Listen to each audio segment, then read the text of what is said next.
Every relationship feels different, different face, different personality, different beginning, and yet somehow, they all seem to end exactly the same. At first, they can't get enough of you. Then, they start pulling away. So, you try harder. They become even more distant. You become even more anxious. Until eventually, you're left asking yourself the same question you've asked after every relationship. Why does this keep happening to me? What if the answer isn't that you're choosing the wrong people? What if your nervous system is recognizing something long before your conscious mind does? Because one of the strangest discoveries in psychology is this: anxious and avoidant people don't just find each other by chance. They recreate a pattern that feels so familiar that most people mistake it for love. Sarah met Daniel on a rainy Thursday evening. The conversation flowed effortlessly. Within weeks, they were talking every day.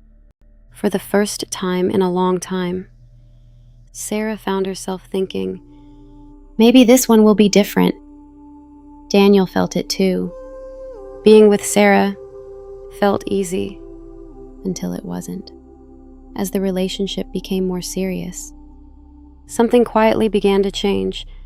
Sarah noticed Daniel taking longer to reply. He canceled plans more often. He seemed emotionally further away. So she reached out more. She wanted reassurance. Daniel wanted space. Neither of them realized they were trying to protect themselves. Sarah feared losing the relationship. Daniel feared losing himself. Without knowing it, they had stepped into one of the most common relationship patterns in psychology. In today's video, we're going to explore why anxious and avoidant people so often find themselves drawn to each other, why this relationship can feel incredibly intense, even when it's deeply painful, and why understanding this cycle may completely change the way you see your past relationships. Let's begin where every cycle begins, with the feeling that you've finally found the right person. If you're fascinated by the psychology behind relationships and human behavior, make sure you subscribe. Every week here on The Wired Mind, we explore the hidden patterns that shape the way we think, feel, and connect, using psychology that's practical, evidence-based, and easy to understand. Now, let's look at what was really happening between Sarah and Daniel. Now, let's look at what was really happening between Sarah and Daniel. If you asked Sarah why she was attracted to Daniel, she probably would have said something simple: he made me feel alive. If you asked Daniel why he was attracted to Sarah, he might have said, she just understood me. Neither answer would have been wrong, but neither answer would have been the whole story.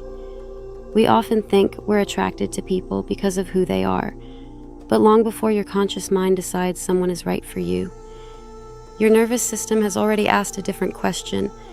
Does this feel familiar? And that's where things become complicated.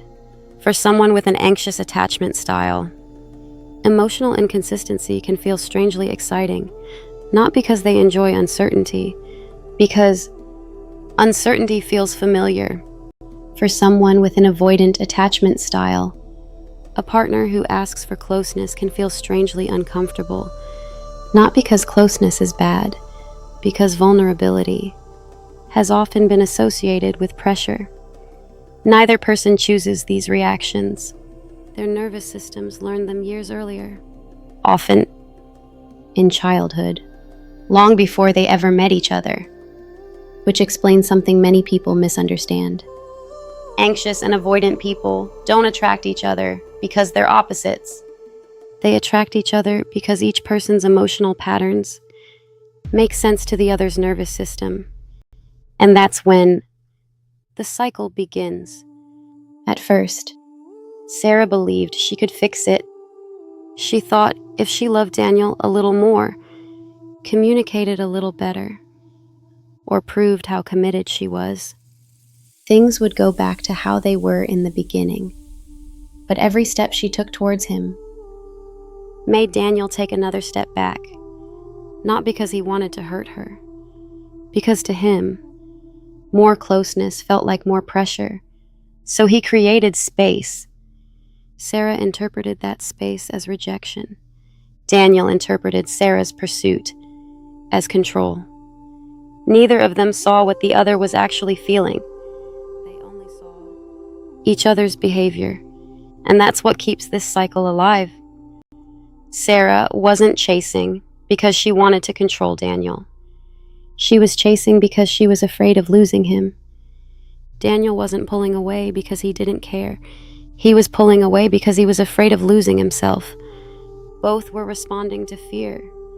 Just different kinds of fear.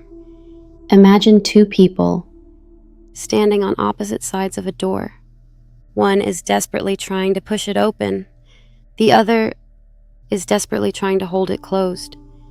That's what the anxious-avoidant cycle often looks like. Not two people fighting each other, two nervous systems trying to keep each other safe in completely opposite ways. And every attempt to solve the problem accidentally becomes the thing that keeps it alive. The more Sarah reached for connection, the more Daniel needed distance.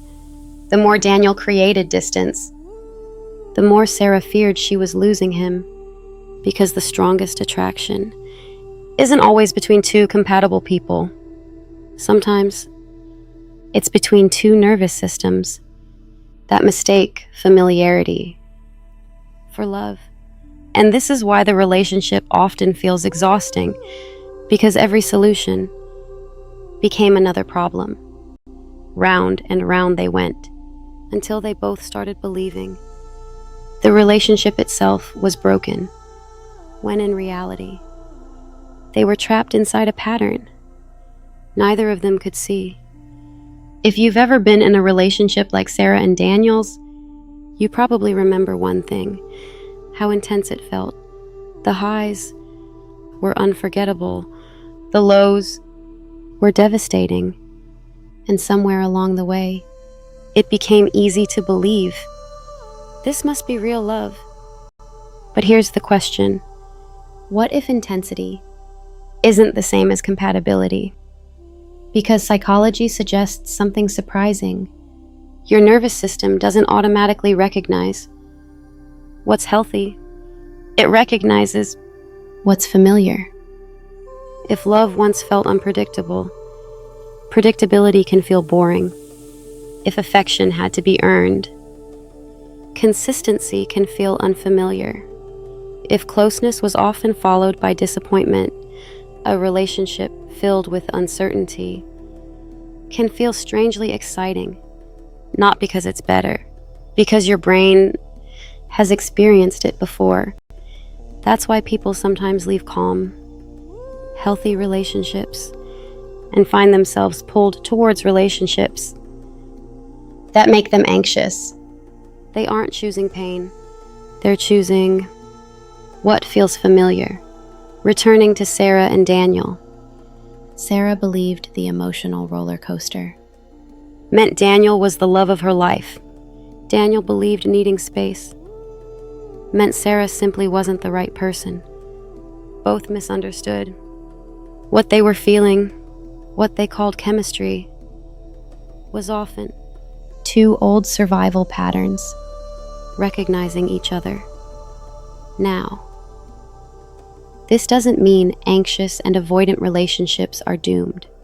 It means awareness has to come before change, because you can't step out of a cycle until you can finally see it. And that's exactly why understanding your attachment style matters. Because Sarah and Daniel's story isn't the only one. There are actually 4 different attachment styles, and each one shapes the way we give love, receive love, and protect ourselves. When relationships begin to feel unsafe, If you're already wondering which attachment style describes you, I've put together something that can help. It's called the Attachment Map. It's a simple guide that walks you through all 4 attachment styles, how they develop, how they show up in relationships, and the first steps towards becoming more secure. You can download it for free using the link in the description. But before you do, there's one more thing you need to understand. The tragedy of Sarah and Daniel's story isn't that they didn't love each other. It's that they were fighting battles neither of them could see. Sarah thought she was asking for connection. Daniel thought he was protecting his peace. Neither realized their past was quietly shaping their present. And maybe that's true for you too. If this story felt uncomfortably familiar, it doesn't necessarily mean you've been choosing the wrong people. It may mean your nervous system has been choosing what feels familiar. The good news is that familiar doesn't have to be forever, because once you can recognize the pattern, you no longer have to keep repeating it. Awareness doesn't solve everything, but it's where healing begins. If today's video helped you understand a relationship you've been trying to make sense of, I'd genuinely love to hear from you. Have you ever found yourself in Sarah's position, Daniel's, or maybe you've been both at different points in your life? Share your experience in the comments.